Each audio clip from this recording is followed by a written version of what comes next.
Продолжува реконструкцијата на тротоарите низ штипските населби. Според програмата на јавното претпријатие Стипион, донесена на почетокот на оваа година, се работи на повеќе локации, а планот е комплетна реконструкција и замена на бетонот со бекатон плочки. Постоечките тротоари се обновуваат, односно се реконструираат во зависност од поставената ширина.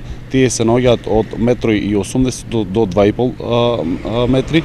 Тоа значи, односно буквално се реконструираат старите тротоари, каде што веќе се оштетени и буквално во целиот град ќе бидат заменети. Во моментов се работи во населбата Сењак, на потегот од зградата Топ Инвест се до населбата Дузлак. Потоа ќе бидат офатени улиците Джемал Бедич, каде што ќе биде комплетно уреден тротоарот, каде што ќе се постави и ново улично осветлување. Потоа ќе бидат офатени улицата Драги Крупишки во населбата Дузлак.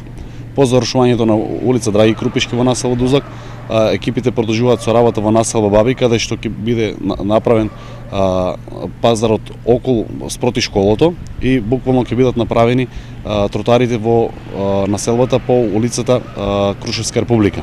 По завршување на реконструкцијата на тротоарите, Стипион ќе продолжи со уредување на просторите околу стамбените згради во повеќе штипски населби.